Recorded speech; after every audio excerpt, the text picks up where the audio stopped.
Putin acaba de humillar a Estados Unidos en su propia cara y Washington tuvo que quedarse mirando sin poder hacer absolutamente nada. No hubo misiles, no hubo tropas cruzando fronteras, no hubo discursos incendiarios frente a las cámaras. Fue mucho peor que eso. Fue una demostración silenciosa de poder real. Durante años, Estados Unidos impuso contra Venezuela las sanciones más brutales de la historia moderna. Confiscaron barcos, congelaron cuentas, bloquearon exportaciones, cerraron el acceso al sistema financiero global y celebraron cada movimiento como si fuera una victoria definitiva. Creyeron que habían ganado. Creyeron que esos activos estaban perdidos para siempre. Pero hace apenas unas semanas, Vladimir Putin recuperó esos barcos petroleros rusos, los cargó con crudo venezolano y los envió rumbo a Asia mientras Washington observaba completamente paralizado. Y si no estás prestando atención a lo que está ocurriendo ahora mismo entre Rusia, Venezuela y Estados Unidos, un día vas a despertar y descubrir que el orden mundial cambió por completo, que la doctrina Monroe murió sin funeral y que nadie te avisó mientras ocurría. Porque esto que acabamos de presenciar es más importante que los aranceles contra México, más significativo que las amenazas sobre Groenlandia y más trascendental que cualquier declaración de Trump sobre el Canal de Panamá. En los próximos 60 días, las consecuencias de este movimiento van a cambiar el mapa energético del continente americano, van a afectar directamente el precio de la gasolina que pones en tu carro y van a redefinir quién tiene realmente el poder en el hemisferio occidental. Hoy te voy a explicar exactamente cómo Trump acaba de perder una batalla estratégica que ni siquiera sabía que estaba peleando, qué hizo Putin para burlar las sanciones más duras de la historia y por qué el Departamento de Estado está en pánico silencioso mientras intenta decidir su próximo movimiento. Mientras los medios estaban distraídos repitiendo una y otra vez los aranceles de Trump contra México y Canadá, mientras analizaban si Groenlandia se podía comprar y debatían declaraciones sobre el Canal de Panamá, algo enorme estaba ocurriendo en el sur. Algo que no generó titulares escandalosos, pero que tiene consecuencias infinitamente más profundas. Vladimir Putin acababa de demostrar que las sanciones estadounidenses tienen un límite muy concreto, y ese límite está exactamente a 2.200 kilómetros de la costa de Florida. Para entender por qué esto es tan grave, primero hay que entender el contexto que Washington prefirió ignorar durante años. Venezuela tiene las reservas de petróleo más grandes del planeta, alrededor de 300.000 millones de barriles de crudo, más que Arabia Saudita, más que Irán, más que Irak, más que la propia Rusia. Durante décadas, ese petróleo fluyó directamente hacia Estados Unidos. Las refinerías de Texas y Luisiana no solo compraban crudo venezolano, estaban diseñadas específicamente para procesarlo. Era una relación perfecta para Washington.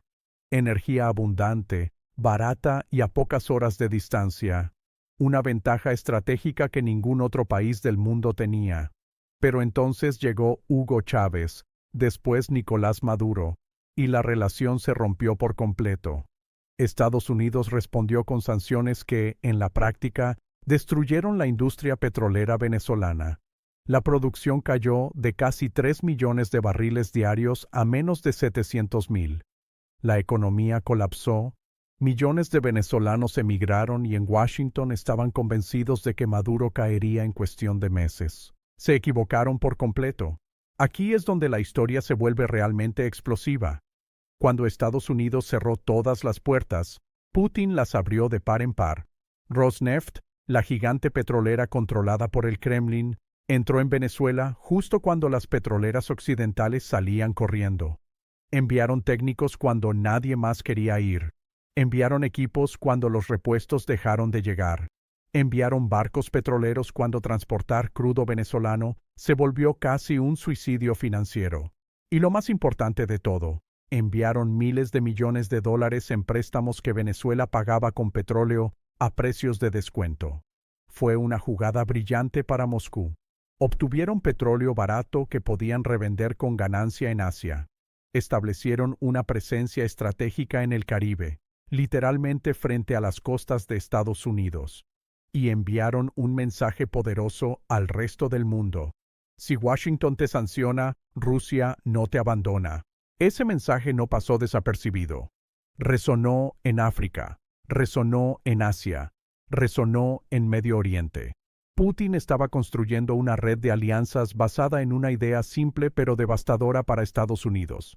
Nosotros no te dejamos solo cuando las cosas se ponen difíciles.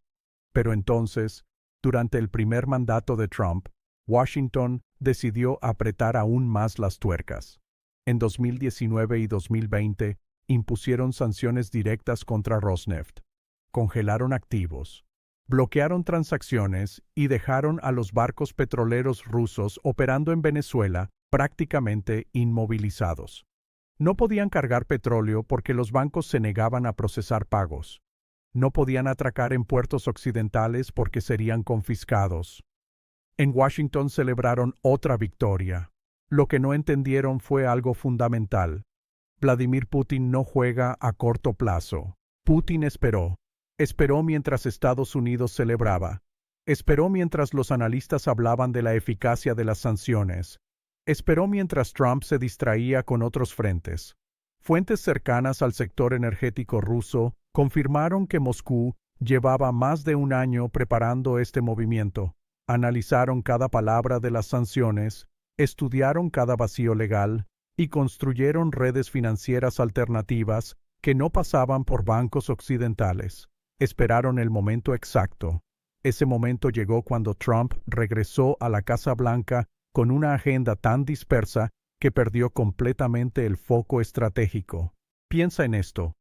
En solo las primeras semanas de enero, Trump amenazó a México con aranceles del 25%, insultó a Canadá llamándolo el estado número 51, habló de comprar Groenlandia, sugirió recuperar el Canal de Panamá y mencionó posibles acciones militares en múltiples frentes.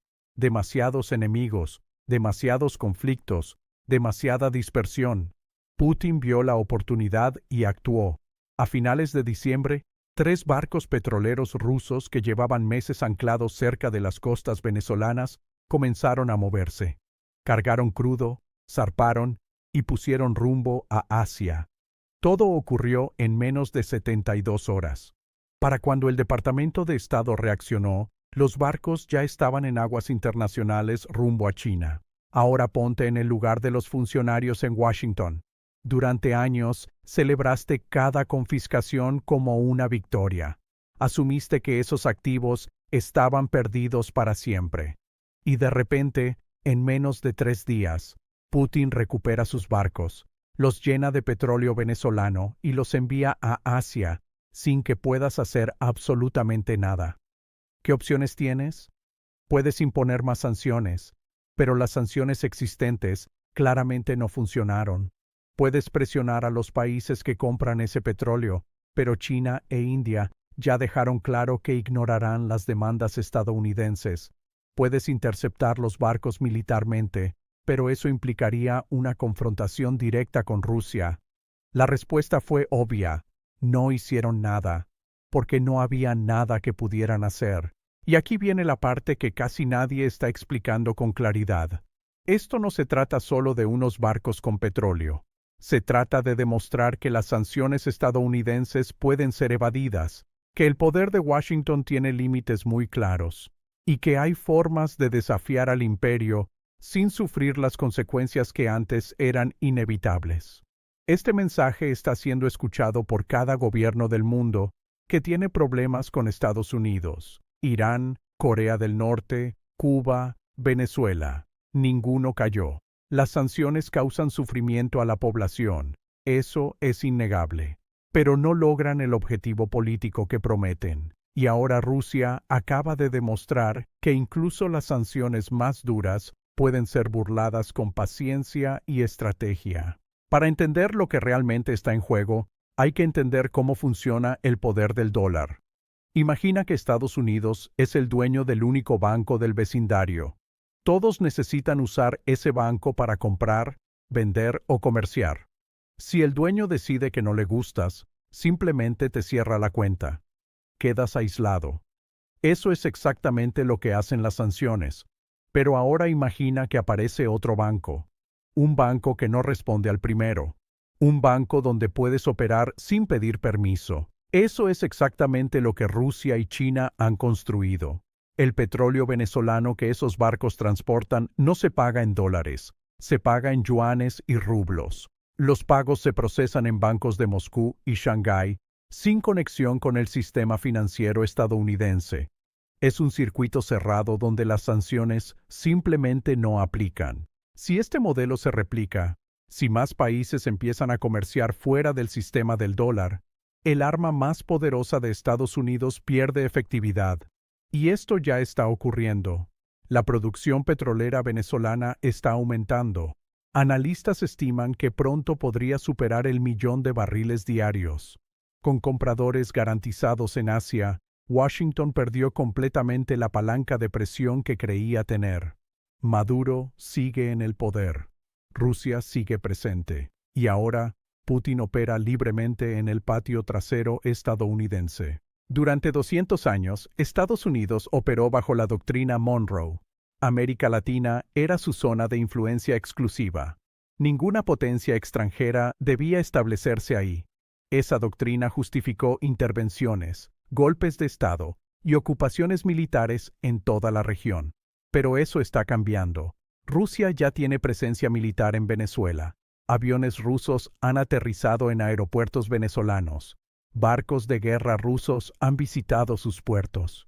Documentos indican negociaciones para una base naval permanente en el Caribe. Submarinos rusos operando a poco más de 2.000 kilómetros de Miami. Es exactamente el mismo juego que Estados Unidos jugó durante décadas en Europa del Este, solo que ahora es al revés. Y China está observando todo. China compra ese petróleo. China financia infraestructura. China invierte en puertos, carreteras y telecomunicaciones en toda América Latina. El comercio entre China y la región supera los 450.000 millones de dólares. Washington perdió su monopolio económico sin darse cuenta. Estaban mirando al Medio Oriente mientras el mundo cambiaba en su propio patio trasero. Las grandes potencias no caen por una sola batalla, caen por dispersión. Le pasó a Roma, a España, al Imperio Británico. Cuando intentas estar en todas partes, terminas siendo débil en todas partes. Trump abrió demasiados frentes al mismo tiempo.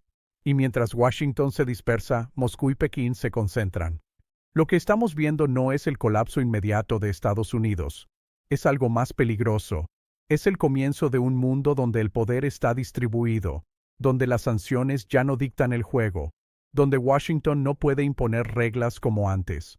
En los próximos meses veremos más barcos rusos cargando petróleo venezolano rumbo a Asia. Veremos a China ignorando a Washington. Veremos a Maduro fortalecido. Y veremos a Estados Unidos enfrentando una decisión histórica. Aceptar la nueva realidad o intentar escalar un conflicto que probablemente no puede ganar sin consecuencias catastróficas. El tablero ya cambió. Las piezas ya se movieron. La doctrina Monroe murió. Y Trump perdió esta batalla sin siquiera saber que estaba jugando. No parpadeen.